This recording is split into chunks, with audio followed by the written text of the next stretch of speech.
Grand Rising friends, welcome back to the channel. My name is Diana. If you're new here, we are on day 10 of Vlogmas. You can probably hear it in my voice. I have a bit of a sinus crud going on right now, and obviously I just feel pretty awful. But it's like just in here. And I feel so sleepy, which of course we've had so much to do outside of the house, but there's so much to do inside of the house now. And all I can think about doing right now is taking a nap. So I'm gonna give myself a break this rising, and I'm about to sit down to watch the new Sex and the City episodes that just came out. And I thought it would be fun if we kind of did a review of them as we go along. I've heard some mixed reviews on what's going on in that, and I thought that I would give my own take. So here we go.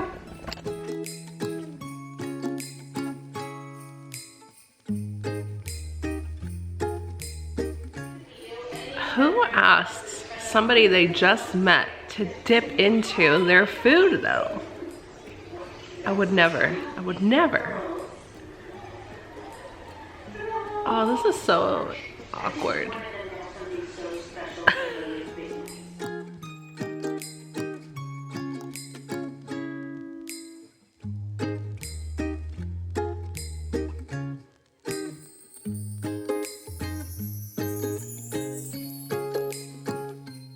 Why does it feel like they're just trying so hard? What, like, this doesn't feel at all. I think so far the cringiest is Shay, the podcast host, just lost an eyelash, and Charlotte. Oh my gosh. Why is this first episode so cringy? I'm not entirely sure why I'm still watching.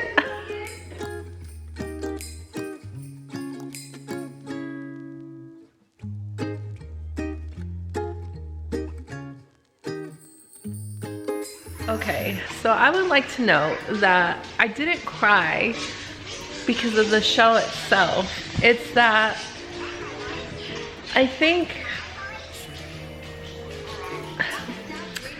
I honestly think that that's one of those moments in life that people, maybe if you tend to think like worst case scenarios like I do sometimes, where you think that that's like one of the worst things that could happen to a person, right? Is that you just go out like you always do, and to come back to find something like that would just be tragic. I mean, horrifying. And I think really what I was experiencing and watching that is that, like, you think to yourself, like, that happened to me, how would I feel? And that's why I started crying. So I'm like, oh no, that would be awful. And then I was sitting here, so I watched the first episode and the second episode. I'm disappointed that there's not more, but I'm sitting here after and I'm thinking to myself, like, I think nowadays we try to distance ourselves from that feeling of grief as much as possible, whether it's nitpicking at each other. I think to a certain extent, when we've had trauma in our lives and trust issues with men in our lives, that once you're in a like solid partnership, you still try to protect yourself. And maybe I'm just speaking on my own scenario, but we try to protect ourselves from being so intimate with a person and loving somebody so much that should they pass before you, it would just completely break you. I guess I think about that less with my partner than I would say that with when you're a mother and you have children. That exists as well. I definitely think that we're afraid a lot of the time. react and we're edgy sometimes because we are still vibrating that fear. And I don't know how to let go of that, to be honest. I don't know how, I mean, consciously anyways. I think that we kind of think that we don't think about it because we push it into our subconscious, but we do think about that. We think about, like, I mean, I don't know. I was very curious to have that come up and then think to myself, like, yeah, we definitely try to push people away so that we don't ever have to feel that kind of grief. It's easier, even, I think, to imagine your partner cheating on you or deciding that they don't want to be with you anymore. Like, I feel like that kind of heartbreak would be less than if you were to spend your whole life or to be with this person that you knew that was the love of your life.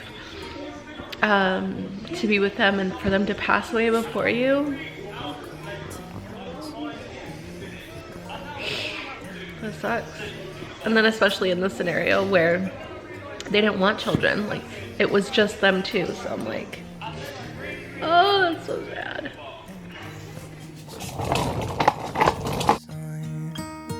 For old lang syne, my dear. I gotta watch out for this guy because this is a guy that thinks he's gonna get puffy with me. But everybody's hungry right now, so we're about to feed him. Kindness yet for days of old lang syne. And here's my trusty friend. Alright. Well, they just got food, so they're out of the way. The goats are a lot more annoying to take care of than I honestly thought they would be. So For old lang syne, my dear. For old lang syne, we'll talk a cup of kindness yet. For old lang syne.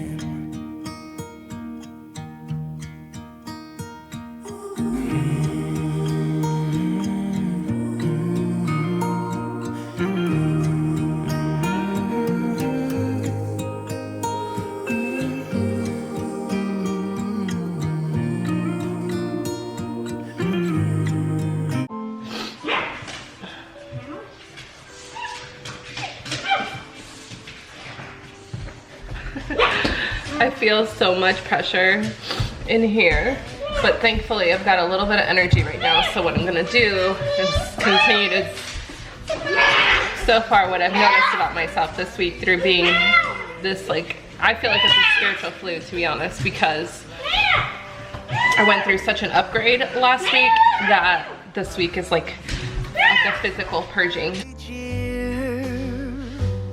I've been busy decking the halls. So this morning,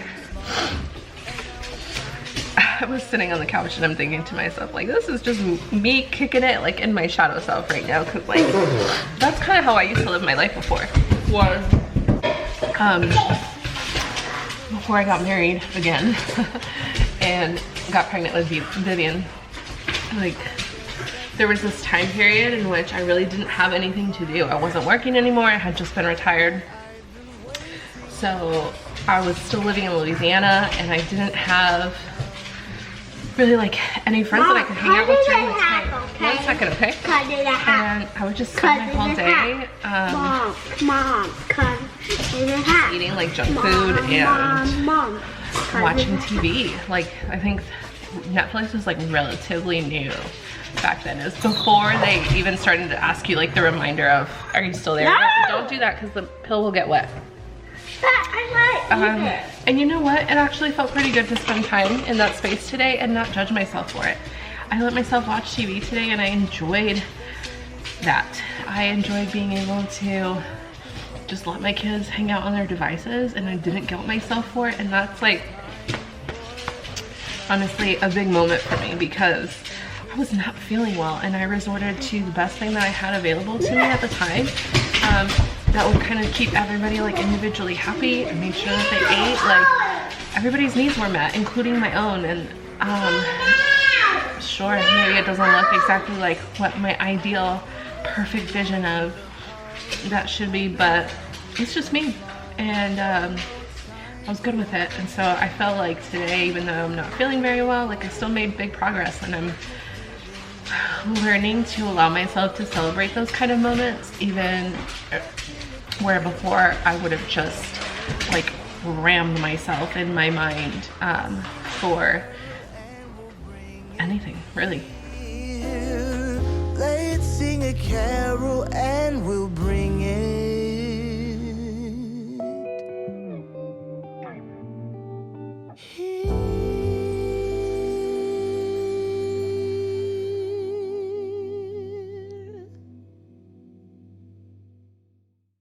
Alright friends, well I think this is where we're gonna call it the end of day. It is day 9, right? Are we on day 9? Is it 10? Are we on day 10? I can't remember. Anyways, we're gonna call it the end of today's vlog. Thank you so much for being with me. It wasn't very eventful, I know. We had planned to have some other things going on, but you know what? Sometimes we gotta take a step back and take care of our health. Oh, I definitely had this thought as I was closing the curtains right now, and I'm thinking to myself, like, it's easier to share on the days where we have like a lot of things going on and there's a lot of content, but essentially like we just have a lot of things going on in our lives. It's not so easy to share on the days where there's not a whole lot going on, where we're healing, where we're just not feeling well. It's hard to really like engage in our lives, and that has really put into perspective health again. Whether that's mental or physical, emotional, spiritual, even our health. It's hard for us to engage in our lives when we're not feeling well. I got what I needed to do today, learned some lessons that I need to write down and sit with, and yeah, hopefully I feel better tomorrow. Otherwise we won't really be doing a whole lot with other people. But all right friends, I'll see you tomorrow.